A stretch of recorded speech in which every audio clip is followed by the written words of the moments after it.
अब हम जब किसी पेशेंट्स के पास जाते हैं तो हमें सामान्य स्तर से ऊपर उठना होता है, क्योंकि हम किसी की सहायता करने जा रहे हैं।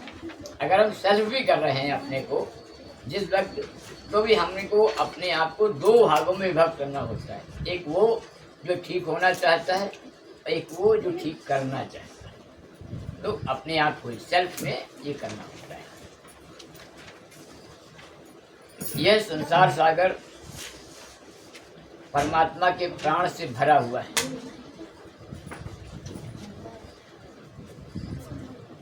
और इस प्राणों से हमको अपने लिए प्राण अलग खींचना होता है, प्राणवान बनना होता है, और तभी हम दूसरे को ऊर्जा दे सकते हैं। अन्यथा हमें और दूसरे में कोई अंतर नहीं होता है। सभी एक दूसरे को छूते रहते हैं, सभी की ऊर्जा एक दूसरे में पहुँच जाए। लेकिन चिकित्सा कार्य के लिए हम करने जा रहे हैं तो हमें पहले ऊर्जित तो होना होता है और उसके बाद उस ऊर्जा को दूसरों को देना होता है। इसके पहले एक तैयारी है, प्राणायाम ध्यान में भी आता है, वो भी आगे हम बताएंगे। लेकिन अभी हम प्राणायाम के बारे में बता दे रहे हैं। प्राणायाम का अर्थ आजकल तो टेलीविज़न पे खूब आता है, खूब किताबें मिलती हैं, सभी आदमी जानते हैं। पर सच्चाई यही है कि प्राणों का आना और जाना, इसी का नाम प्राणायाम है। शरीर से आवाज का करना, इसका नाम बोलना है। परंतु एक रिदम के साथ उस आवाज को निकालना, उसे गीत कहते हैं। ऐसे ही श्वास लेना जीवित रहने की निशानी है, परंतु अपने को प्राणवान बनाना, जीवंत करना या दूसरे में अपने प्राण को प्रवाहित करना, यह प्राणायाम के बाद ही किया जा सकता है। प्राणायाम भिन्न भिन्न तरीके से कराए जाते हैं, रोग के अनुसार कराए जाते हैं, स्पर्धा में भी कराए जाते हैं, प्रदर्शन के लिए भी कराए जाते हैं। परंतु प्राणायाम सिर्फ एक ही विशेष होता है कि इस सृष्टि संसार में व्याप्त प्राण को एक कुंड में प्रवाहित करना, जिसे हम अपान कहते हैं। हमारे शरीर में 5 प्राण हैं। अपान नीचे की ओर जाने वाला, उदान ऊपर की ओर जाने वाला, व्यान चारों तरफ जाने वाला, और समान सारे प्राणों को एक नियत करने वाला, कहीं भी कम ज़्यादा ना हो, यथोचित मात्रा में उपयोग करने वाला। इस तरह से 5 प्राण इस शरीर में हमारे पास होते हैं। प्राण, अपान, उदान, समान, व्यान। व्यान पहले फिर समान। सबसे पहले बोलते हैं प्राण, फिर अपान नीचे की ओर, उदान ऊपर की ओर, व्यान चारों ओर, और समान सबको समान करने वाले। 5 प्राण हैं, यानी कि प्राण एक ही है, उसके 5 कार्य अलग अलग स्तर पर होते हैं। एक विद्यालय है, मान लीजिए यही वैदिक विद्यालय चल रहा है। अभी हमको बाहर गेट खोलना पड़े, चपरासी बन गए, हम ही प्राण हैं। अभी हमको ज्ञान लेकर के आपको देना है, दूसरा काम शुरू हो गया। वहीं हमको सबको बराबर अनुशासन के रूप में देखना है, तीसरा काम हो गया। तो इस तरह से ये प्राण भी जो है 5 तत्वों में विभक्त होता है, 5 कार्यों में विभक्त होता है। गीता में सिर्फ यही कहा गया है कि जो व्यक्ति प्राण को अपान में और अपान को प्राण में होम करता है, हवन करता है, वह प्राणवान बनता है। वास्तविकता यही है कि इस प्राण को हम कैसे अपान में ले जाते हैं और अपान को कैसे प्राण में समाहित करते हैं, उसके पीछे क्यों ले जाते हैं, क्या करते हैं, ये आपको ध्यान देना है। ये किसी टेलीविज़न या किसी उसमें नहीं बताया जाता। यह सृष्टि संसार परमात्मा के द्वारा निर्धारित प्राण से बिल्कुल भरा हुआ है। कहते हैं इसमें प्राण हिलोरे मारता रहता है, जिसमें हम लोग बैठे रहते हैं। हम देखते हैं एक मोबाइल होता है, उसको समय समय पर हमको चार्ज करना पड़ता है, परंतु हमारा जो ये मोबाइल है, जो कंप्यूटर है, इसको हम चार्ज कराया रहता है। तो कैसे चार्ज होता रहता है? इसको हमारी जो सांस है, यही प्राण जो है हमको बराबर जीवित रखता है। जिस वक्त ये क्रम टूट जाता है, उस वक्त समाप्त हो जाता है। पंच तत्व पांचों में बिखर जाते हैं। जब तक एक रहते हैं, जब तक उसमें प्राण का संचार होता रहता है। तो ये संसार प्राण से भरा हुआ है, और इसमें से प्राण को ले करके हमको अपान में ले जाना होता है। अपान का अर्थ नाभि से नीचे ले जाना होता है। सांस सभी लेते हैं, सांस का कार्य खून को साफ करना है, वो करते हैं। आप दिन भर सांस लेते रहते हैं, इसलिए जीवित हैं। परंतु इसी सांस को अगर हम क्रम से कर लेते हैं, रिदम में कर लेते हैं, जैसे अभी मैंने पहले 1 मिनट पहले बताया कि दिन भर हम बोलते रहते हैं, जबकि वो बोलना एक रिदम में हो जाता तो गाना हो जाता है। गाना और चिल्लाना कोई अंतर नहीं, लेकिन अंतर यही है कि वो रिदम में है आवाज़, वो कुछ भी कहता जा रहा है। तो यही है प्राण। जब इस प्राण को हम अपान में ले आते हैं, यानी कि इस व्याप्त प्राण में जो संसार में है, हवा भरी हुई है, सांस के द्वारा हम उसको नाभि तक लाते हैं। सामान्य सांस को फेफड़े तक इंसान लाता है। हमारे जीव विज्ञान में, जंतु विज्ञान में यही पढ़ाया जाता है कि सांस, हमारे फेफड़े सांस लेते हैं और फेफड़े से खून साफ होता है। सच्चाई है, झूठ नहीं है। परंतु प्राण नाम की चीज़ जो है, चेतना नाम की जो चीज़ है, शक्ति नाम की जो चीज़ है, इम्यूनिटी नाम की जो चीज़ है, उसको प्राण को कहते हैं। वो प्राण जो हमारे अंदर स्थापित होता है, वह नाक की सांस के द्वारा हमारे नाभि तक आता है। ये गति हमको प्राणवान बनाती है। ये गति ही हमारे जीवन के समय को निर्धारित करती है। सामान्यतः कहा यही जाता है कि साहब परमात्मा को जब उठाना होगा तो उठा लेगा, जब मौत आ जाएगी तो चले जाएंगे। पर वास्तविकता, एक सच्चाई ये अलग है कि जो व्यक्ति जितना ज़्यादा प्राणवान होता है, वो उतना ज़्यादा जीता है। कहते हैं ना, भीष्म पितामह को क्या था? इच्छा मृत्यु का वरदान। वास्तव में इच्छा मृत्यु का वरदान नहीं होता, इच्छा मृत्यु का ज्ञान होता है। अगर हमें महसूस हो जाए हम प्राण को कैसे नियंत्रित करेंगे, तो निश्चित ही हम नहीं मर सकते। हम मरते तभी हैं जब हमारे द्वारा इन शक्तियों का क्षरण हो जाता है, उसको नियत नहीं कर पाते। चाहे वो बाहरी तनाव के चलते हो, चाहे वो बाहरी आक्षेप चोट के चलते हो, चाहे वो दुर्घटना के चलते हो, चाहे इन्फेक्शन के चलते हो। इन्फेक्शन भी तभी होगा जब प्राण शक्ति कमजोर होगी। जब प्राण शक्ति सही होगी तो हमें कोई इन्फेक्शन नहीं होगा। कि तमाम चीज़ें, सब लोग बैठे हैं, समोसे आए, सबने खाया, एक को लूज मोशन हो गए, बाकी तो नहीं हुए। भाई क्यों भाई? समोसा सबने खाया तो सबको जो होने चाहिए, सबको हो जाने चाहिए। क्योंकि सबकी आत्मशक्ति, सबकी रेजिस्टेंस पावर अच्छी थी, वो पचा गए। जिनकी कमजोर थी शुरू हो गए, है ना। तो पहली चीज हमको उस शक्ति को बढ़ाना। प्रकृति में हम देखते हैं श्वास की गति को जितनी ज़्यादा तीव्रता से ये कुत्ता लेता है, उसकी उम्र कितनी होती? 12 वर्ष होती, मैक्सिमम 14 वर्ष होती। वहीं एक कछुआ होता है, उसकी सांस की गति बहुत धीमी होती है, वो सैकड़ों हजारों वर्ष तक जीवित रहता है। कहने का मतलब, अगर इस श्वास की गति को हम नियंत्रित कर सकें, अध्यात्म में इसी में ही आपको आगे बहुत सारी चीज़ें मिल जाएंगी, जिसमें सोहम साधना है, जिसमें सुदर्शन चक्र साधना है। ये सब वैदिक में है, लेकिन इतना बड़ा विषय है कि इसको एक साथ नहीं पढ़ाया जा सकता। इसके लिए बहुत दिन कार्य करना पड़ता है।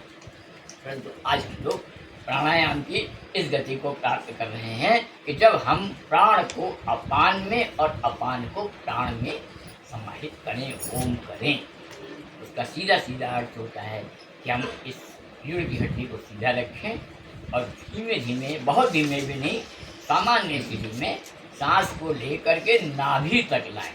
अभी आपने देखा बहुत से लोग जब सांस लेते हैं तो नाभि अंदर चली जाती है, और जब छोड़ते हैं तो ऊपर आ जाती है।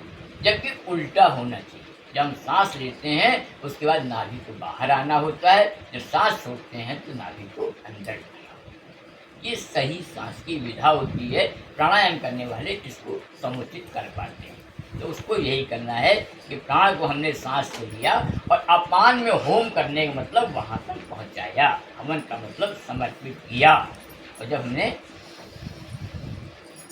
पेट भूल गया, यहाँ तक लाए, थोड़ी देर रुके, इसको कुंभक बोलते हैं। महसूस किया कि जो सांस हमारे शरीर में आई है वो हमारे शरीर के एक एक अंग को तृप्त कर रही है। जहाँ भी कोई भी कमी है, कोई भी बीमारी है, वहाँ तक ठीक कर रही है।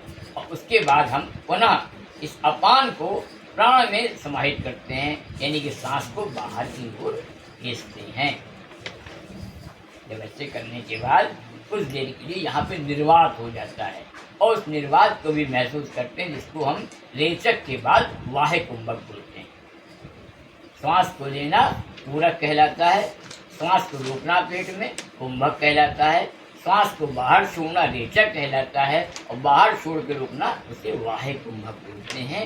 ये 4 प्रकार हैं, 4 विभाग हैं सांस के। तो इसको हम सबसे पहले प्राण को अपान में ले जाते हैं, थोड़ी देर महसूस करते हैं उसकी गति को, उसके लाभ को, और उसके बाद पुनः उस अपान को प्राण में विसर्जित कर देते हैं। सांस को बाहर निकाल दिया, थोड़ी देर उसको पुनः वायु कुंभक के द्वारा महसूस किया।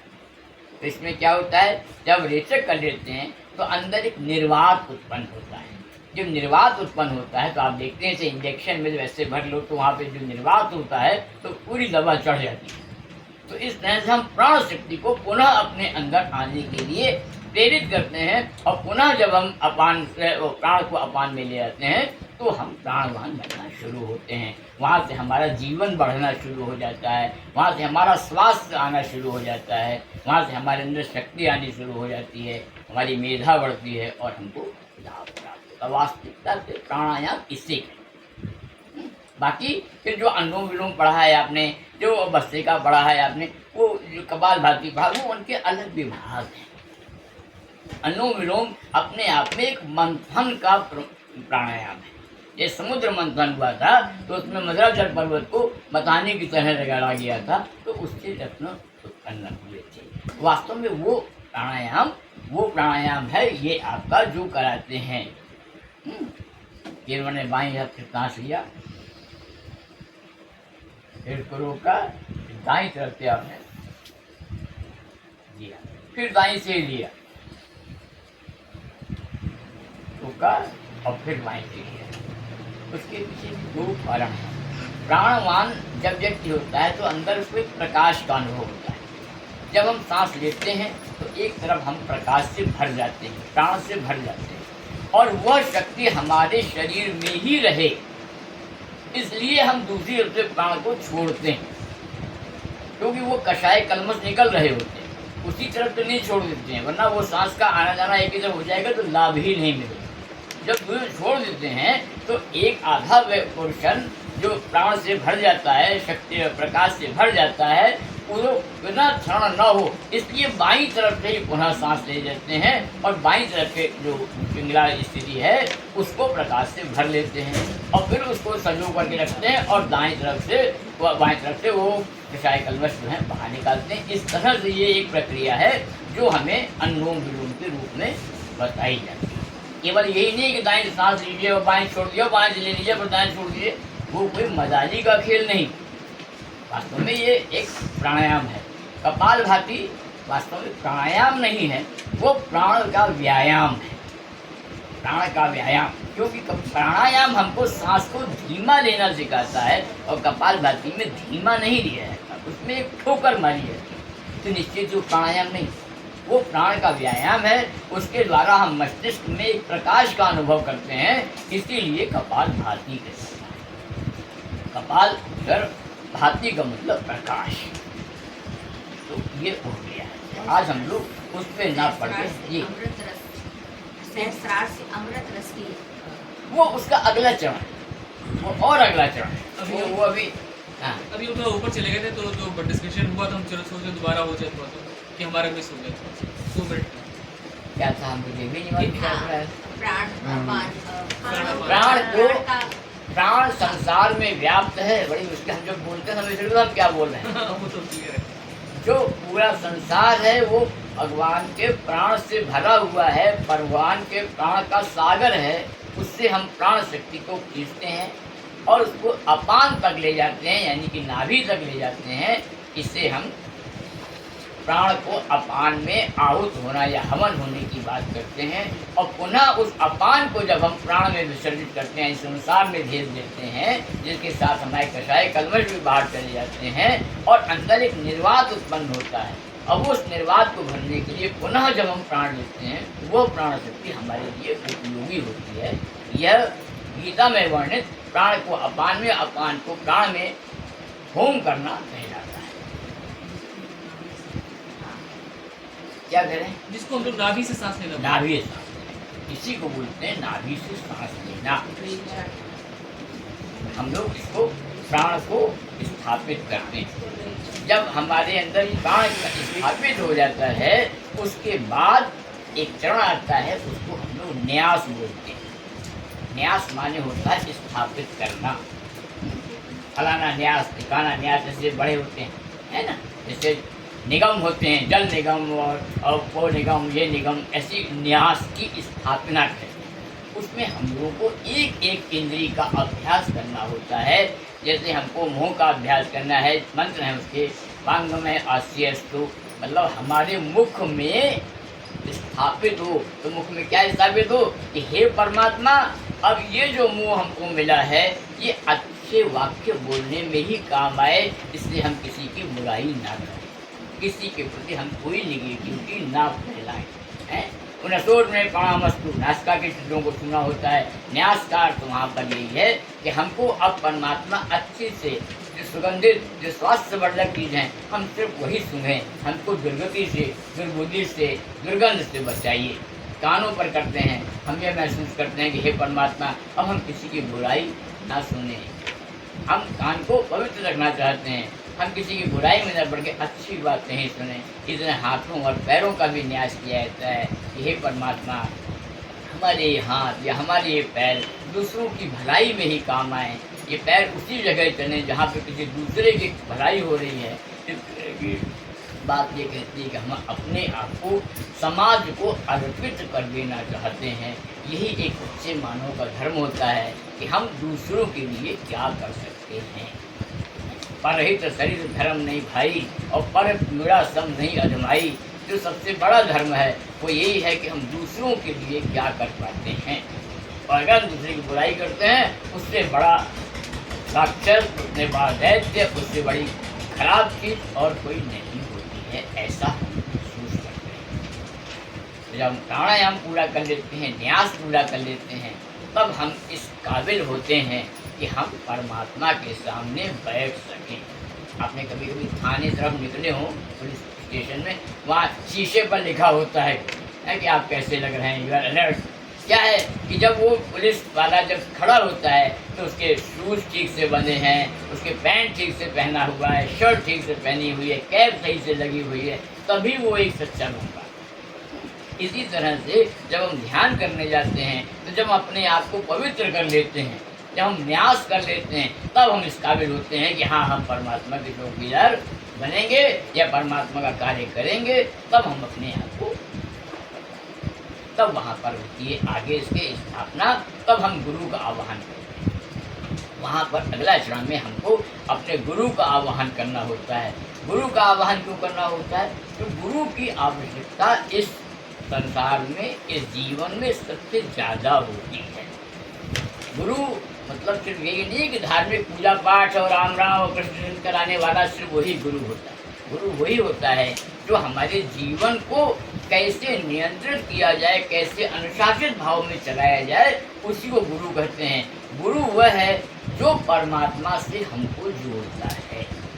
विज्ञान की भाषा में अगर कहें तो हम कहते हैं जैसे थर्मल पावर में बनने वाली बिजली जिसको हम जलाते हैं, वो वहाँ से हजारों वोल्ट की होती है।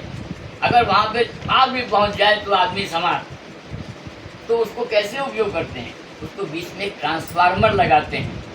ट्रांसफार्मर का काम होता है कि बड़ी पावर को लेना और जितनी आपको ज़रूरत है उतनी आपको दे देना, तभी तो उपयोग कर पाते हैं। और कभी कभी ट्रांसफार्मर खराब होता तो क्या होता है, घर सब खराब हो जाता है। यही जीवन का स्थान है, जब गुरु वो है जो उस परम सत्ता से जुड़ करके आपको आपके भर की चीज़ दे। कल्पना करिए कि मान लीजिए आपने किसी को आह्वान कर लिया, सूर्य देव को आह्वान कर लिया, मालूम है इतनी गर्मी आपके पास आ गई कि आप जली गए। संपाति और जटायु की कहानियाँ सुनी हैं क्या। और अब क्या होता है, जो गुरु होगा वो कौन होगा, वो उस शक्ति को लेगा और आपको कितनी लेनी है, यानी कि ट्रांसफार्मर।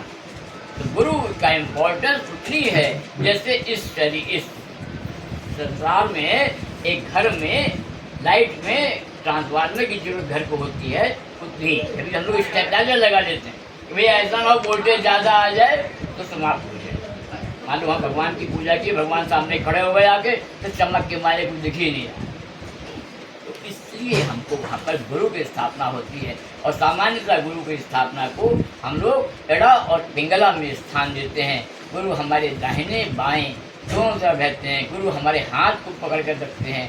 गुरु के सहारे से हम आगे बढ़ पाते हैं। गुरु हमारी बैसाखी होते हैं।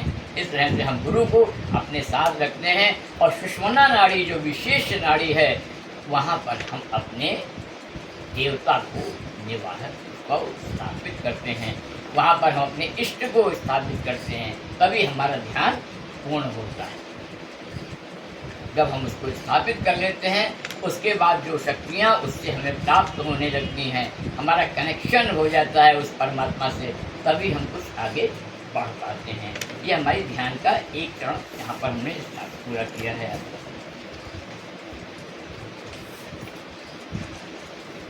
हमने ओम ध्वनि से पवित्रीकरण, त्रिगुण परिचय, प्राणायाम, न्यास, गुरु का महत्व किया।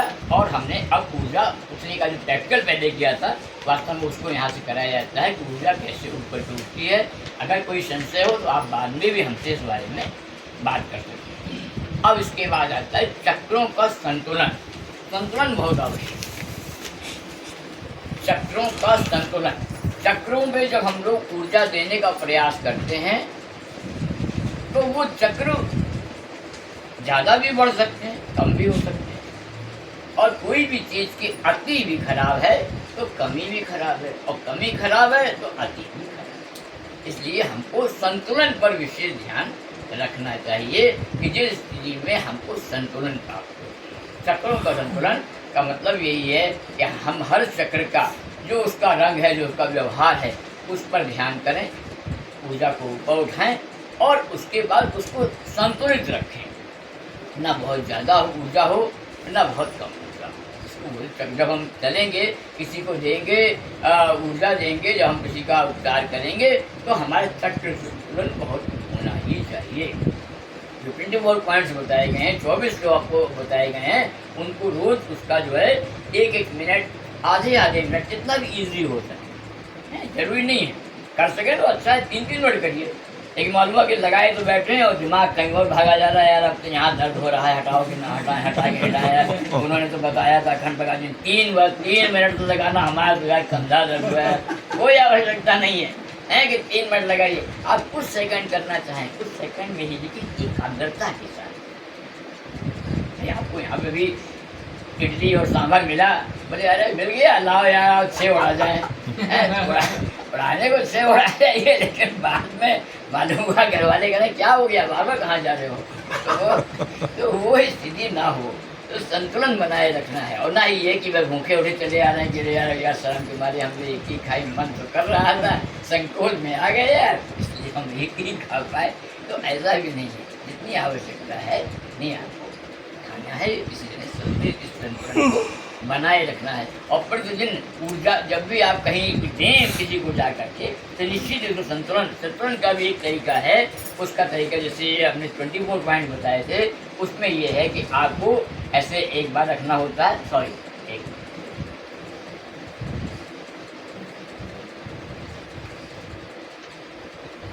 उसमें हमको जो है यहाँ पर रख करके और बराबर से संतुलन डिस्टेंस के वाली बारी से, और बाद में आकर के हार्ट पर ला करके हृदय पर दोनों हाथों को लगा करके जो किया जाता है। है ये क्रिया, हम आपको बाद में बता देंगे।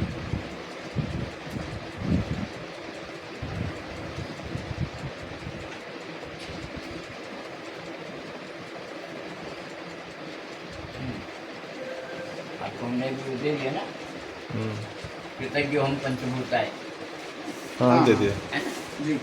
ये अपने आप में एक महत्वपूर्ण श्लोक है अपनी धारणा को बनाने के लिए।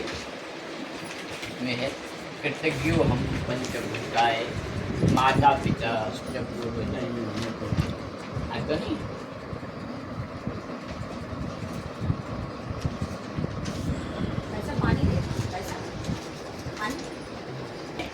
सबसे बड़ी चीज है, कहते हैं ना, विजुक्ता वही है जगत में जिसमें कहीं कुछ जान है, अकड़े रहना एकदम मुर्दे की पहचान है। जो मुर्दा होता है वही अकड़ा हुआ रहता है, सबसे ज़्यादा अकड़ मुर्दे में ही। और जो जितना नम्र होगा, अपने कहा था कि विद्या ददाति विनय, विद्या उसे कहेंगे जिसमें नम्रता हो। हमने कर तो लिया IAS और हमको बोलने की तमीज़ नहीं है, तो क्या फ़ायदा ऐसे। तो इसकी सबसे बड़ी चीज़ ये है कि हम कृतज्ञ हों, हम सबके प्रति थैंक्सफुल हों। हमको अगर सांस लेने को ये हवा भी मिल रही है तो निश्चित ही हम धन्यवाद देते हैं उस परमात्मा को कि उसने हमें आज ऐसे स्थान पर जन्म दिया है जहाँ पर एक अच्छी हवा हम ले पा रहे हैं। बहुत से लोग तो ऐसे जी रहे हैं जहाँ पे हवा लेना, सांस भी लेना मुश्किल है, लेकिन जीना पड़ रहा है। हम उस परमात्मा को धन्यवाद देते हैं। तो सबसे पहली कृतज्ञता ये बहुत जरूरी है। कृतज्ञ हम पंचभूताय, इस पंचभूत शरीर पर हमको जो धूप, हवा, जल, पृथ्वी, आकाश तत्व जो भी मिला है, हम उसके प्रति कृतज्ञ हैं। इस शरीर के प्रति कृतज्ञ हैं क्योंकि पंचभूत शरीर है, 5 तत्वों से मिला है और ये शरीर है तभी हम कुछ कर पा रहे हैं। सोचने वाली बात है, जितना भी हम प्राणायाम और योग और ध्यान जो भी हम पढ़ा रहे हैं वो तभी तक संभव है जब तक ये हाथ पैर चल रहे हैं। साथ जाने आत्मा बन जाएंगे तो उस वक्त क्या बचेगा, क्या कुछ कर पाएंगे कि नहीं कर पाएंगे, क्योंकि ना सांस लेना है वहाँ, ना वहाँ खाना खाना है वहाँ, तो भाई सिर्फ एक विचार है। तो उसमें परिणत होने के बाद तो हम नहीं करते। तो हम इस तत्व के लिए इस परमात्मा को धन्यवाद देते हैं कि उसने एक ऐसा शरीर दिया है कि जहाँ हम ये सब कर पा रहे हैं। मान लीजिए हमको भी कीड़ा बना दिया होता, मान लीजिए कहीं हमको कुत्ता बना दिया होता, घोड़ा बना दिया होता, शेर बना दिया होता, तो क्या करते, कुछ नहीं करते। तो शरीर हम उसके प्रति धन्यवाद करते हैं। हम इस शरीर के प्रति धन्यवाद करते हैं, इस शरीर ने हमको ये सब करने काबिल बनाया है। माता पिता तो पूर्वज आए, हम कृतज्ञ हैं अपने माता पिता। सबसे बड़ी चीज़ है, आजकल हम लोग ये भूल चुके हैं कि पहली पूजा हमारी निश्चित हमारे माता पिता के प्रति होती है, पितरों के प्रति। आधी से ज़्यादा जो समस्याएं हैं वो पितृदोष के ही कारण होते हैं। पितृदोष कोई नक्षत्र नहीं, पितृदोष का अर्थ है कि जो हमारे पूर्वज हैं, अगर हमने जाने अनजाने किसी प्रकार की उनको कष्ट दिया है तो निश्चित ही हमारा जीवन कभी सफल नहीं हो सकता। क्योंकि ये दुनिया आह और वाह का फंडा है, यहाँ आह और वाह से ही चलता है। कहते हैं ना, बहुत आदमी कुछ नहीं करते, बड़े मस्त रहते हैं। थोड़ा सा प्रयास किया, उन्हें लाखों रुपए मिल गए। और कोई आदमी सुबह शाम तक बिल्कुल बैल की तरह जुटा हुआ है, लेकिन उसको कुछ नहीं मिलता। कारण क्या है, वहाँ पर उसके पीछे आह होती है या वाह होती है। इसके पीछे आह है, वो कितना भी कोशिश कर ले वो पूरी तरह उसको लाभ नहीं प्राप्त होता। और जिसके पास वाह है यानी आशीर्वाद है, कृपा है, वो थोड़े से काम में ही वो आगे बढ़ जाता है। सामान्य प्रयोग में भी हम देखते हैं, एक आदमी लॉन्ग जंप लगा रहा है, उसको कूदना है, दौड़ा तो पीछे से उसके दोस्तों ने या भीड़ ने कहा वाह बकर बकर, मालूम हुआ एक भीड़ और आगे गया, तो किसी ने वो छुआ नहीं कि वो उसमें पॉजिटिव एनर्जी थी। आप जाते हैं कि अरे यार तुम 4 में ठीक होने वाले, ठीक हो गए, बस चिंता मत करो, अरे यार ठीक है, वाह वाह, कुछ नहीं। ऐसा बहुत बार हमारे प्रैक्टिस टाइम पर उसमें आता था। ऐसे बहुत से सेरेब्रल पैल्सी या इस तरह के पेशेंट्स हमारे पास आए, बड़का कुछ नहीं कर सकता, हिल भी नहीं सकता, कुछ नहीं, बड़ा माँ बाप देख के हमने कहा देखिए एक बार है आपको, ये भले कुछ कर नहीं पा रहा, लेकिन ये होते बड़े भाग्यशाली हैं। भाग्यशाली होते हैं, उनकी आंखें फैल गई। हमें मालूम है कि वो कुछ नहीं हो सकता, लेकिन थोड़ी देर के लिए उनको ये महसूस हुआ कि नहीं। और लड़का भी हाँ करेंगे, हाँ तुम अभी देखो, तुम बहुत अच्छे आगे बढ़ जाओ। वो थोड़ा उसका अकड़न जो है कम हो गई, क्यों कि हमने उसको वाह की, मोटिवेट।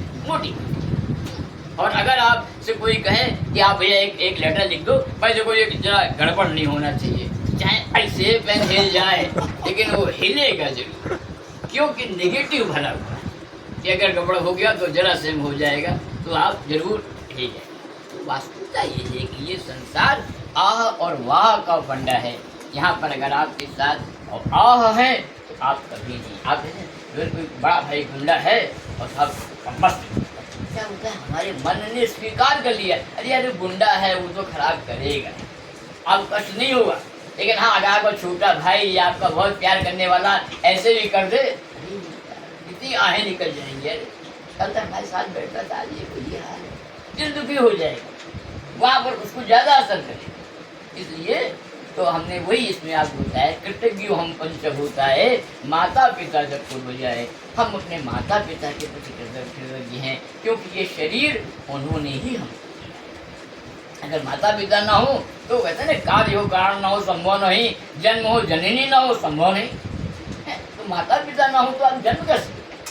तो निश्चित ही हम उनके प्रति कृतज्ञ हैं, हम उतने अपने उन तमाम पूर्वजों के प्रति कृतज्ञ हैं।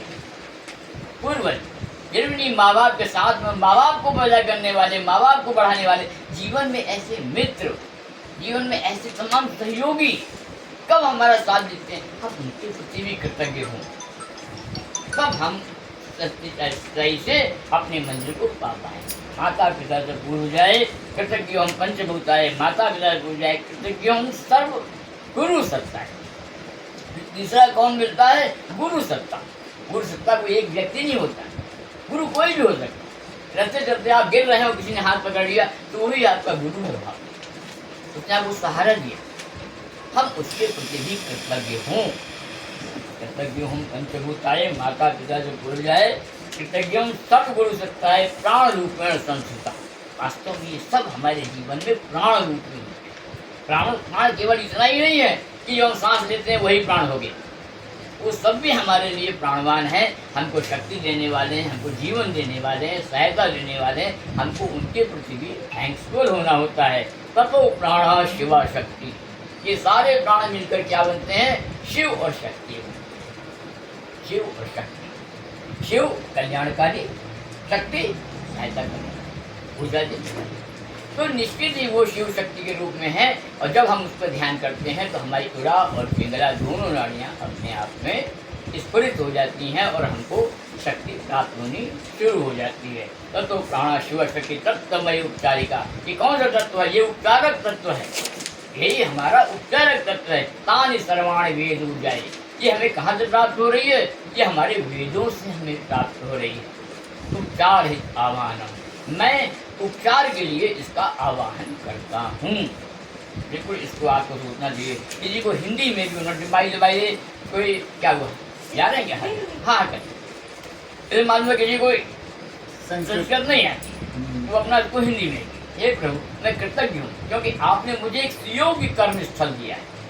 लोगों को काम करने का मौका ही नहीं मिलता, काम क्या करें? जीवन में बहुत कुछ पढ़ा लिखा, बहुत कुछ हमारे पास है, लेकिन मौका ही नहीं मिलेगा आगे बढ़ने। सर्वप्रथम मैं अपने आप के प्रति कृतज्ञ हूँ क्योंकि शरीर मुझे मिला। तदुपरांत मैं अपने माता पिता पूर्वजों के प्रति कृतज्ञ हूँ क्योंकि उन्होंने मुझे शरीर दिया। मैं अपने गुरु के प्रति कृतज्ञ हूँ क्योंकि उन्होंने वैदिक ज्ञान उपचार मार्ग को उत्पूजित किया है। मैं अपने इष्ट देव, हर एक का इष्ट अलग अलग होता है, कोई भी हो सकता है, उनके प्रति कृतज्ञ हूँ क्योंकि वैदिक उपचार शक्ति के रूप में वो हमें प्रवाहित हो रहे हैं। तो जिस भी रूप में आप परमात्मा को प्राप्त करेंगे या चाहेंगे, भगवान उसी रूप में आपको मिलेगा।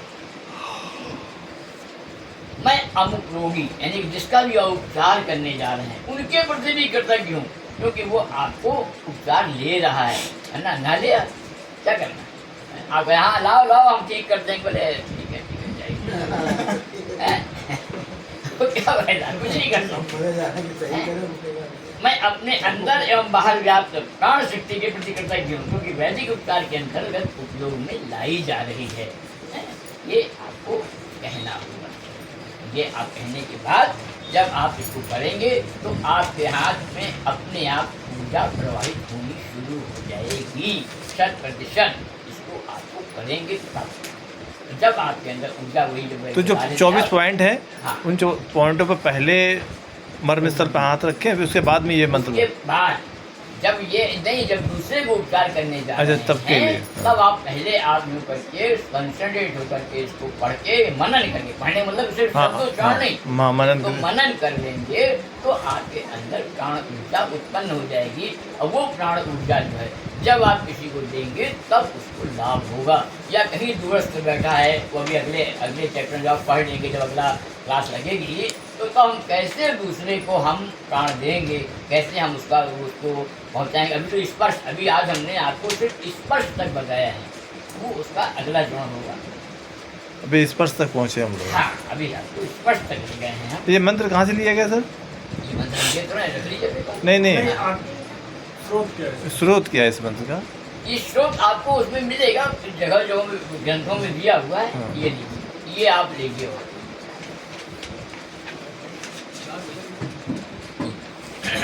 इस सबको भैया काट दीजिए ये वाले। पापा जी